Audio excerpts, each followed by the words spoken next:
Hello and welcome to another episode of Cyrils Brettspiele. My name is Nils, in a nutshell edition, and today we are talking about Mystic Vale from the company AIG, Alderac Entertainment Group. And Alderac Entertainment Group is well known for card games. And directly up front, this is a deck builder. A deck builder, and now you're thinking, probably is the same way like I think, oh, another clone of Dominion, another clone of Thunderstone, another clone of Star Realms, or other deck builders. Is that true? But no, there's a huge difference. There's one mechanism that makes Mystic Vale outstanding, unique, once in a lifetime game, and diverse Mystic Vale, definitely from Tyrants of the Underdark or other deck builders, and that is card crafting. This is a card crafting system, and I will show you what is in the box, what is my personal opinion, how it plays, and so on, and of course, like always, in a nutshell, my personal experiences with Mystic Vale. Let's take a look at the cards, and now you see the difference. This is a card. As you can see, it's a transparent card, and here's a lot of card, and only the bottom part is printed. Here is the middle part, and this is the upper deck, which is printed. This is a so-called fertile soil, and here you have two. That is always the value you have to pay for the card, and this is your income. Technically, it's $1, or in this case, the currency you use in here. You have a bunch of these fertile soils. Then you have these cards with the level 1. I can show it to you. Can you see under the two, one dot, one white square? That means level 1 cards. And also bottom, middle, or top of the card. Level 2, the same. You have 2 dots here. It's getting a little bit more expensive. They have special abilities in here. Some have no effects here, and some have income here, or other effects. And then, of course, level 3 on top here. These are the powerful ones. The red symbol is a cursed land. These square symbols here are used to buy other lands. Here you have the trees without any leaves on it. So it's a winter tree or whatever.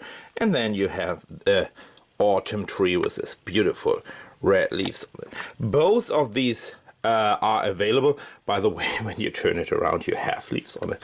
Anyway, both are available, and these are the level 1, and these are the level 2. You can see it here, level 2 and level 1. These are ongoing permanent effects, and these going into your cards. What makes Mystic Vale different, unique? You have 20 cards. Each player has his sleeves. By the way, the sleeves coming into the box as well. Each player has his sleeves, and you have 3 types of cards in your starting deck. One is this card here. It's a cursed land, has this red cursed symbol and 1 income. Another card is blank, there's nothing on it, and you have this fertile soil card in it, which is a good income card. These 3 cards are in your deck, and each player has 20 cards. There's no way to get more cards or less cards in the whole deck. However, these are simply victory points, and this is a starting player token. And on one side it's gray, on the other blue. That has an effect. Let's set up for a second, and then I'm back.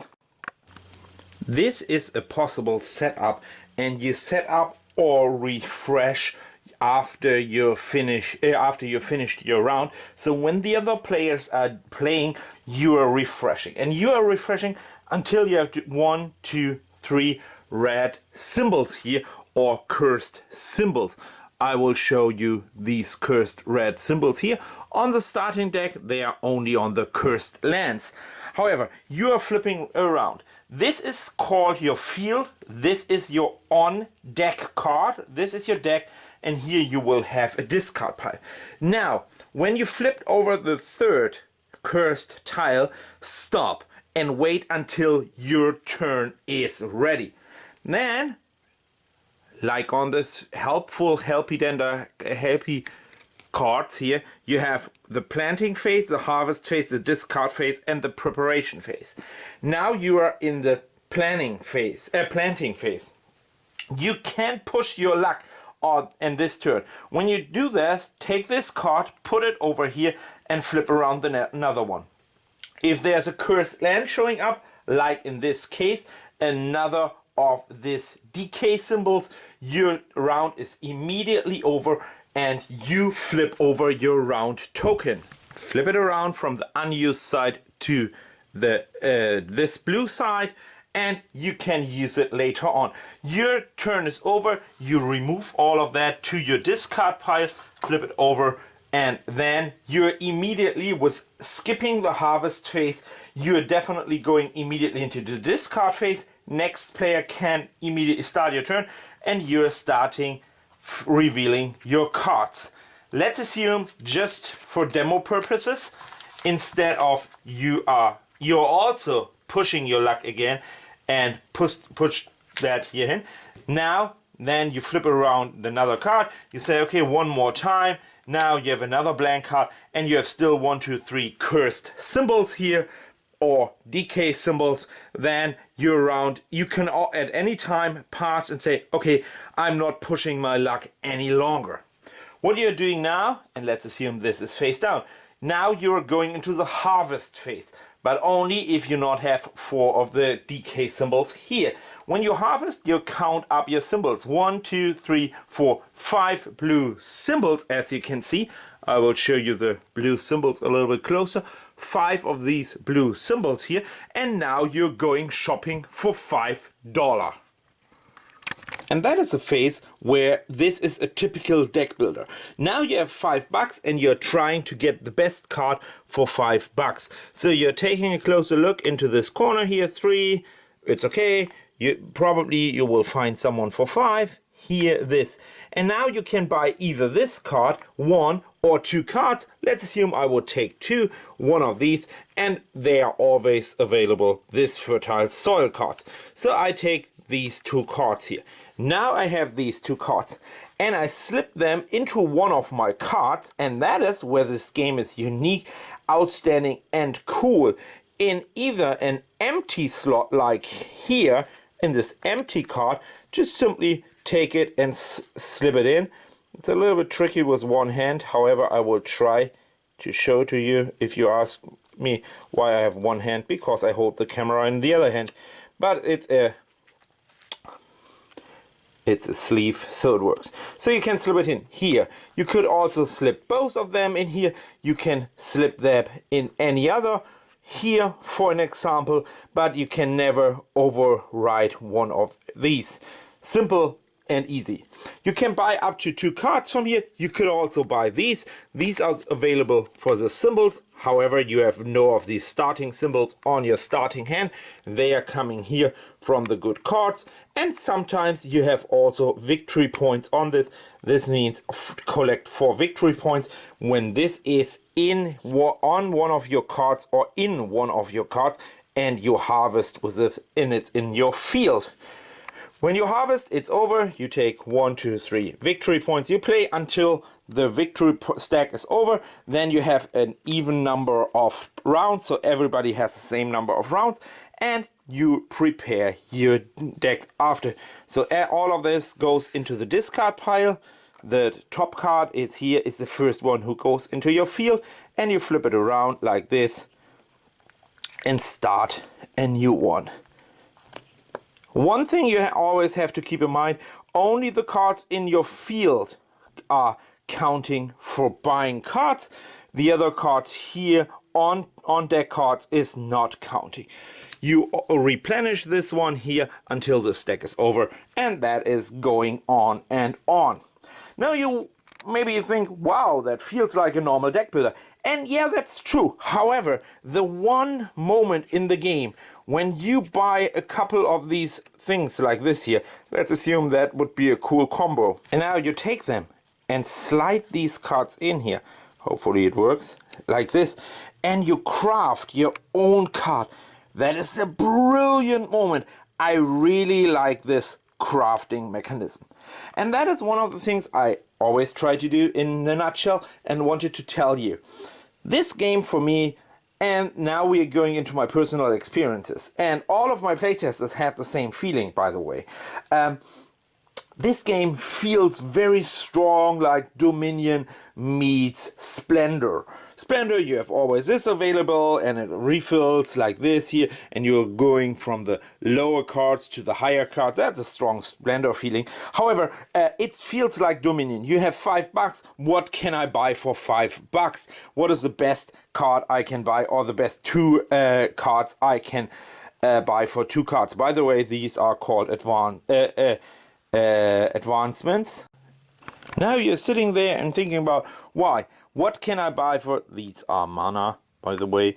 What can I buy for 5 mana? What is the best advancement or the best 2 advancements I can buy? And that is a strong, extremely strong Star Realms or Dominion feeling. However, the moment when you buy the card here, this one, and you're crafting the last piece, because obviously each card can hold up to 3 advancements. You crafting this gigantic cool card. Let's assume that is a gigantic cool card. You're feeling so brilliant, so good. When this comes around in a previous round, let's assume this is now my deck here. This was on top, and I'm feeling, and you have your own crafted, your own creation of a card. Wow. What a brilliant moment. Is it worse to buy a game that is very close and very similar to another deck builder, to another one with just one unique twist? I would say yes, it is. Why I'm saying that? You know, I'm not a big fan of another clone of a different game. But this moment, this one moment is so strong. It's so powerful in this game that it really feels good. It's a really good feel, and this feeling changes the whole game from a common, normal, average deck builder to a game you really wanted to play again. Believe it or not, and again, I'm not a fan of deck builders. Usually I'm saying at this point here in a demo, oh wow, another deck builder, wow, things like that. But no, this feeling is extremely strong. Is this necessary for the game?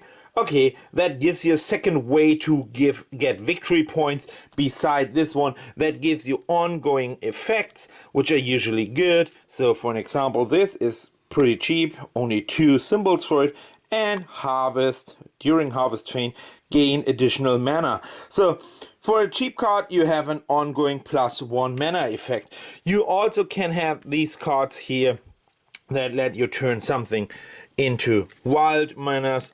There are also some things that give you, this one is another cool one for an example. Before, when you spoil means you flip over 4 of this cursed symbols here. When you spoil, discard this card and discard and put this one into your discard pile. Also a very interesting card, because yes, that allows you to deep for 1 good card into your deck once. However, all these cards are good and strong, but nothing really unique. The unique part is this transparent cards. This transparent cards, you create and craft your own cards like this. And that feeling is outstanding, unique. I have never seen that before, and I think it's new on the market. And therefore, I would highly, highly, highly recommend check out Mystic Vale from Alderac Entertainment Games. There's Alderac Entertainment Group, sorry. There's one exception. If you really hate deck builder, probably John declares Mystic Vale is not a game for you. If you like and love deck builder, you must. It's a immediately must try Mystic Vale. One thing I almost forgot to say and to let you know. One thing that I don't like on the game is when you craft this card with 1, 2, 3 advancements, and you have now a really thick card. The other cards are thin if you compare that. So when you take one of these cards here, this is thin, this is thick. So when you have them here and you're thinking about, well, I should flip it around, or even sometimes you can see it that there's more space. There's a little bit of room for cheating. I will show it to you here very close. You can see one is thick, the other thin. There's a little bit of room for cheating, so don't take this too serious and let people know, okay, that is not a way you should play Mystic Vale. Yeah, I think I cannot say any more because that's what the nature of Mystic Vale is. And you saw Cyrils Brettspiele, my name is Nils, and in a nutshell edition, Mystic Vale, Alderac Entertainment Group. I hope you enjoyed it, and see you next time on my channel when I'm watching to a different one. And I'm pretty sure I will promise you it's not another deck builder, because again, in general, deck builders are not super innovative and not super sexy for me. See you next time. Bye bye.